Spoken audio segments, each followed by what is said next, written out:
গ্রহণ আমরা দেখেছি। তো আবার আমরা কিন্তু ব্লাড মুন এখন দেখতে পাচ্ছি, আকাশে কিন্তু এখন ব্লাড মুন দেখা যাচ্ছে। তার পাশাপাশি যারা বাইনোকুলার বা টেলিস্কোপ ব্যবহার করছে তারা কিন্তু নেপচুন এবং এই যে স্যাটার্ন বা শনি গ্রহ কিন্তু দেখতে পাচ্ছে। তো আমি বলেছিলাম আমার যে শিরোনামে বলেছি যে চন্দ্রগ্রহণ বা গন্যা লাগা চন্দ্রগ্রহণ, এরপরে বলেছি যে ব্লাড মুন বা লাল চাঁদ কি, কেন হয়, লাল কেন হয় চাঁদ, আচ্ছা আজ কেন এই চাঁদ মামাকে লাল দেখা যাচ্ছে, এই বিষয়টা নিয়ে কথা বলবো। তো আসলে বেশি কথা বলার দরকার নাই, অল্প বললেই হবে, কারণ আজকে সারাদিন পত্রপত্রিকা, সোশ্যাল মিডিয়া, মেইন স্ট্রিম গণমাধ্যম সবাই এই বিষয়টাকে ব্যাপকভাবে প্রচার এবং প্রসার করেছে।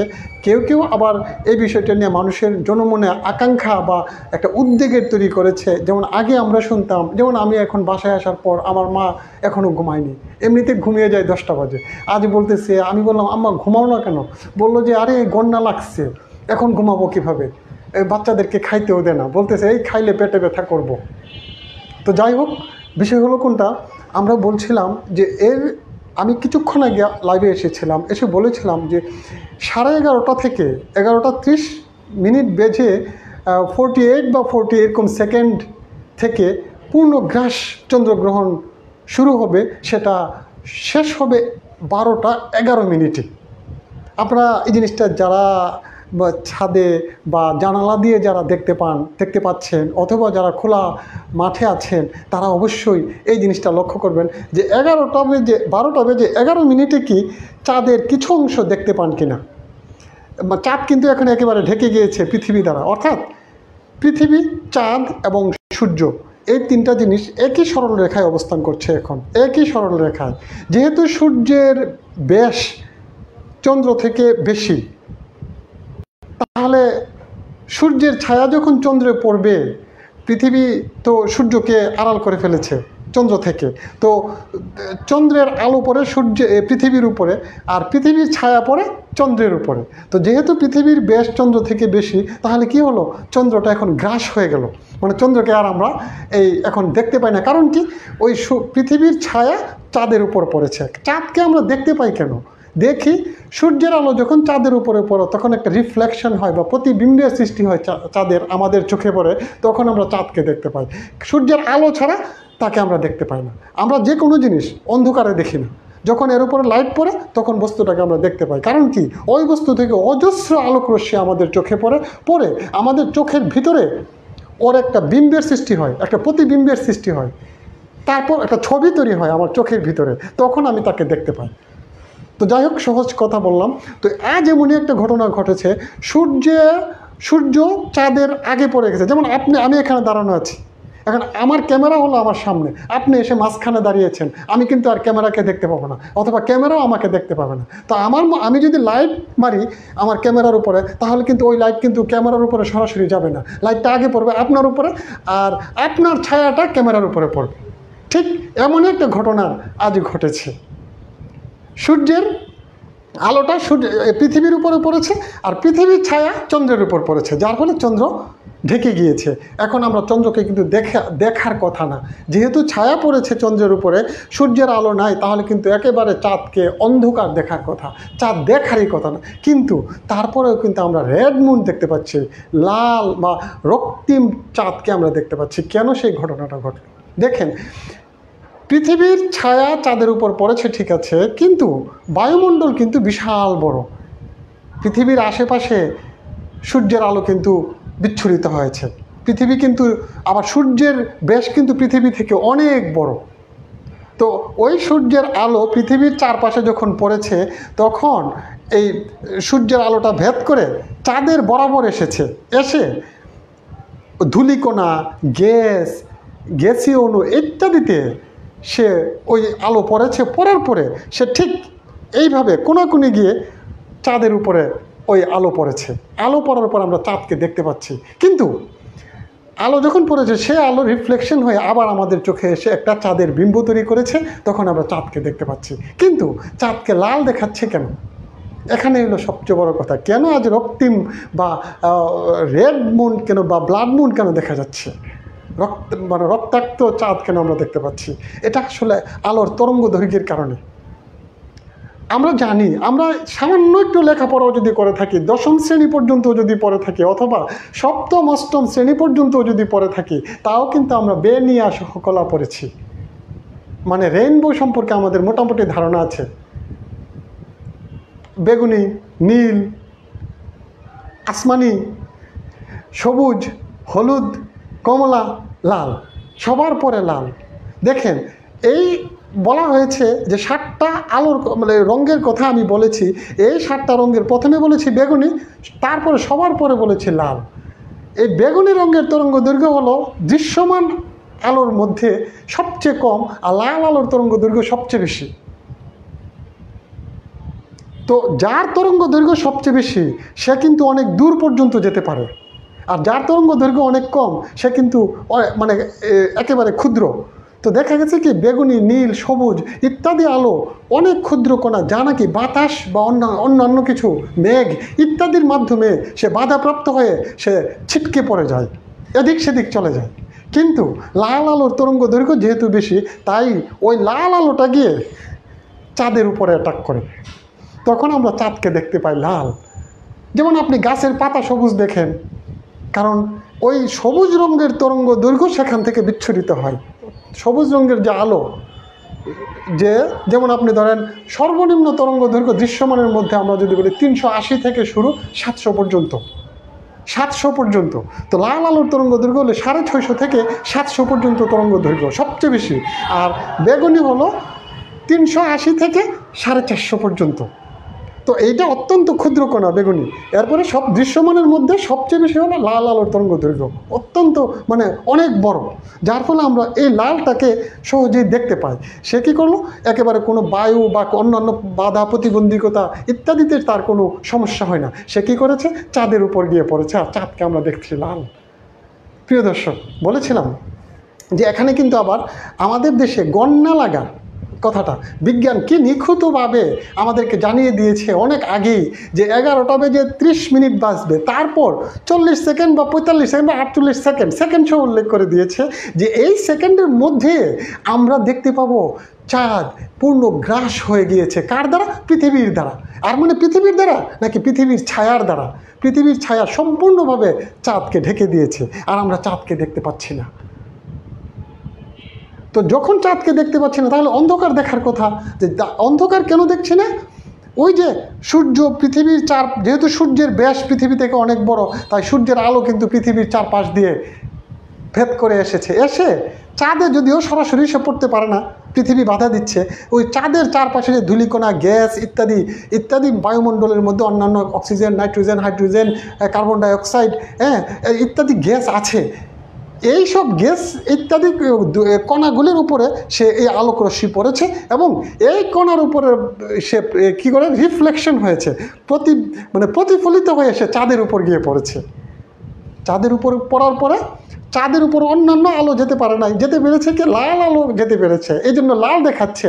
আর চাঁদ থেকে সেই লাল আলো এসে আমাদের চোখে পড়েছে, আমরা সেটাকে দেখতে পাচ্ছি লাল। তো আমি বলেছিলাম প্রিয় দর্শক যে এখানে অনেক কুসংস্কার রয়েছে, গণনা লাগা। আমি একটু আগে একটা হাদিস শেয়ার করেছি, রাসূল সাল্লাল্লাহু আলাইহি ওয়াসাল্লামের হাদিস। তিনি বলেছেন যে যখন তোমরা সূর্যগ্রহণ অথবা চন্দ্রগ্রহণ দেখবে, তখন তোমরা বেশি বেশি করে নামাজ পড়ো, সেজদা যাও, তোমরা দোয়া করো। এমন হাদিস উনি বলেছেন যে তোমরা সাদাকা করো, মানে তোমরা দান খরিয়াত করো, এমন কথা বলেছেন। এখন আসেন, উনি যে বলেছেন যে আবার উনি বলেছেন যে এটা হলো আল্লাহ তাআলার এক নিদর্শন মানুষের জন্য, মানুষ নিদর্শন হিসেবে মানুষকে এই জিনিসটা আল্লাহ তাআলা দিয়েছেন। অবশ্যই এর মধ্যে সায়েন্টিফিক ব্যাখ্যা আছে। আপনি নিশ্চয়ই একে স্বাভাবিক ঘটনা বলতে পারবেন না। এই চন্দ্রগ্রহণ বা সূর্যগ্রহণকে স্বাভাবিক কোনো ঘটনা না, এটা একটা অস্বাভাবিকতাই। কেন অস্বাভাবিকতা আমি আপনাকে বলি।